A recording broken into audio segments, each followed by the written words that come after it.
Okay, Assalamu alaikum. Good morning. I will try and speak a little slowly. My accent sometimes can be a bit difficult. I'm from Bonnie, Scotland in the UK, so therefore sometimes I get a bit excited and I talk too quickly. So the agenda today, I'll talk a little bit about myself and Engie, the company I work for. I want to talk a little bit about O&M measures. We've got some tried and tested methodologies for planned preventative maintenance, which is around the O&M measures.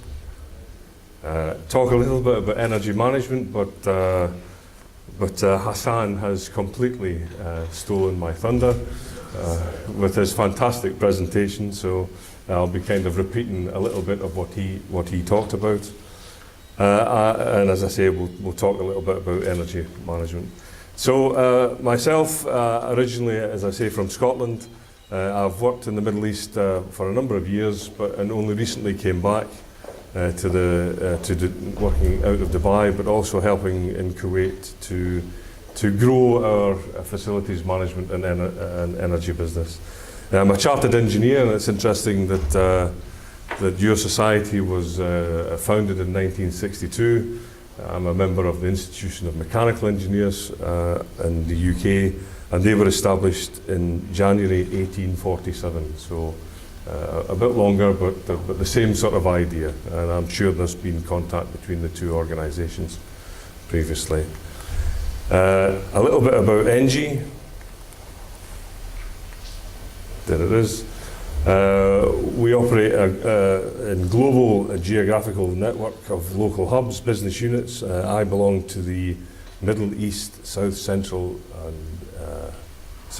Asia and Turkey business unit, which is headquartered in Dubai. But as you can see, we're active in 70 countries. We have 153,000 employees across the world. 66.6 billion euro revenues in 2016. And 16 billion euros worth of investments available for the kind of schemes that Hassan was talking about. So, O&M measures. When I was doing a little bit of research for this, I came across a publication by the Operations and Maintenance Best Practices by the Pacific Northwest National Laboratory for the Federal Energy Management Program for the US Department of Energy, which is quite a mouthful, and if you try and say that quickly, you would make a right mess of it. But for some reason this...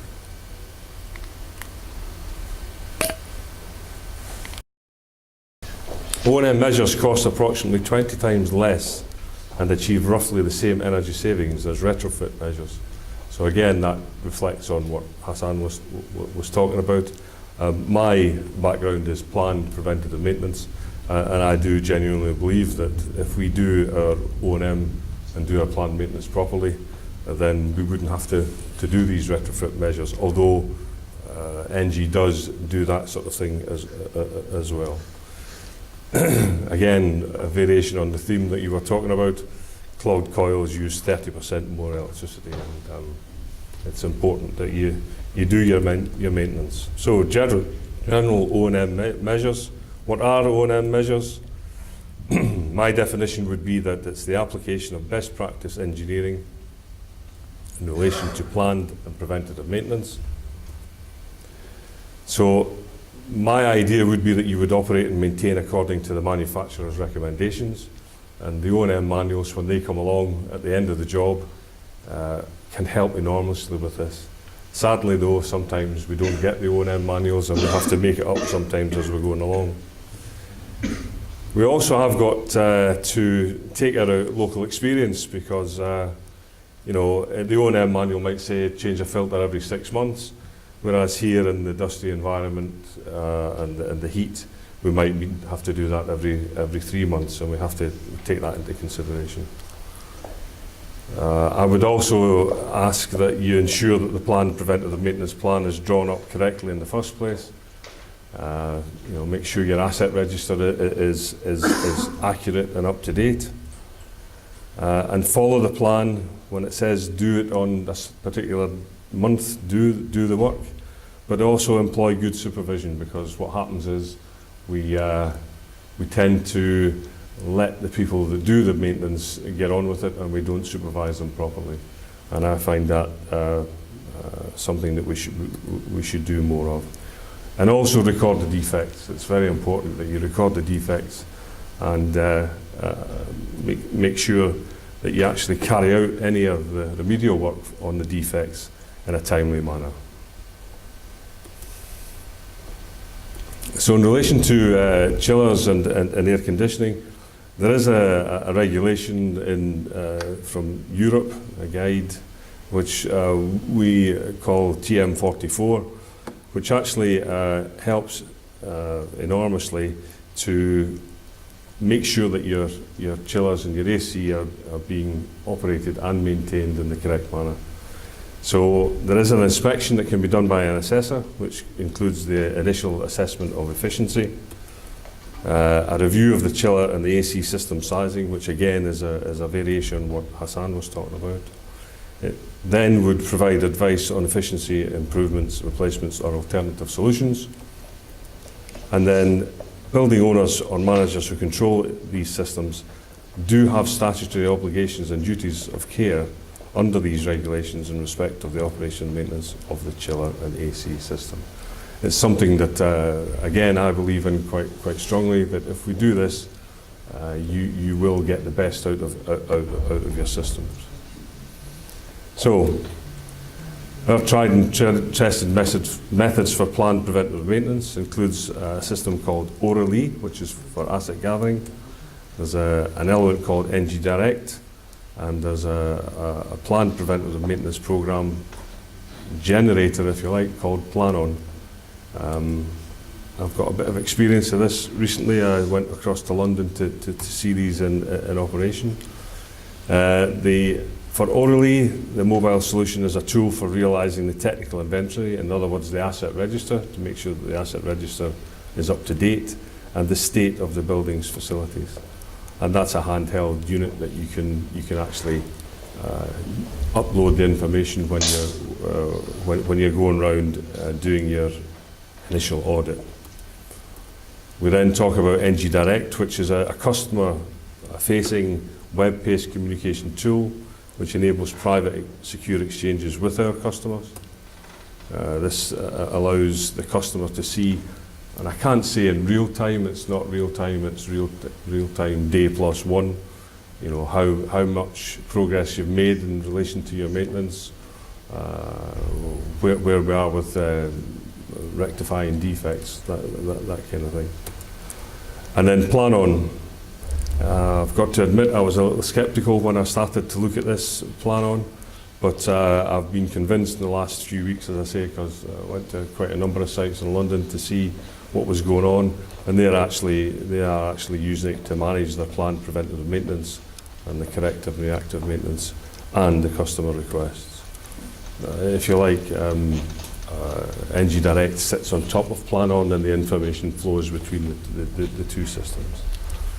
That's a dashboard that we get from Plan-On, and you can see, I don't know whether it shows up or not. I don't know how that works. But anyway, that shows you where the asset register and the asset number, and that's the actual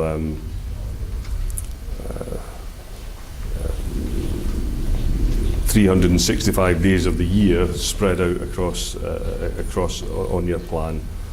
In the old days, when I first started over 40 years ago, we used to have a big piece of paper on the wall, and with a piece of string that went from every week, so that you knew which date you had to do your planned maintenance. So we come on to energy management, and as I say, Hassan's completely stolen my thunder with this. I see energy management as the application of best practice engineering in relation to reducing energy levels and then maintaining that reduction. We employ specialists in energy and sustainability, the people that would do the audits and implement the results of those audits. Identifies potential energy reduction opportunities.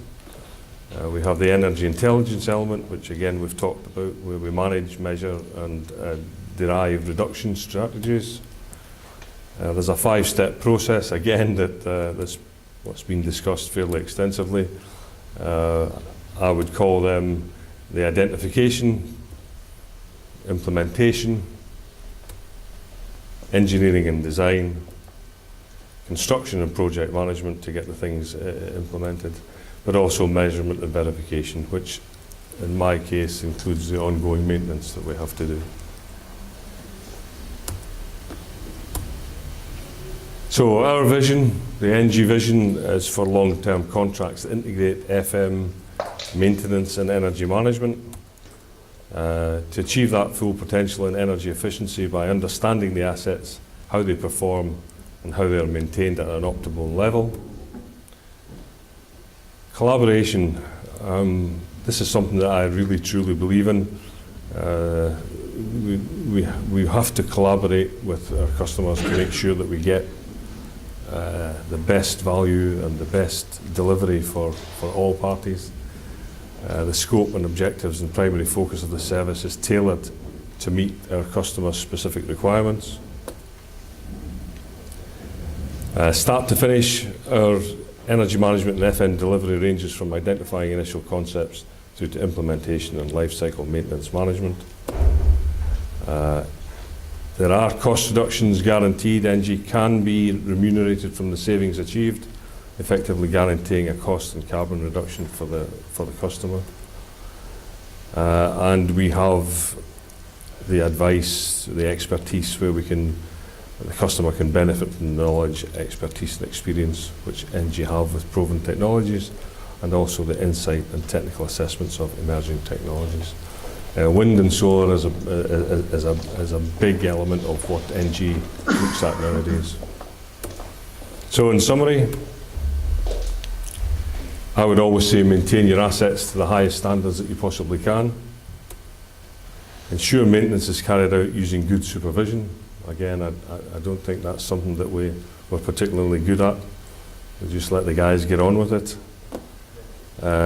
This ensures that your design efficiencies are met so that you're getting the best efficiency out of your systems. Determine energy reduction opportunities, which we've covered ad nauseum now. And any questions?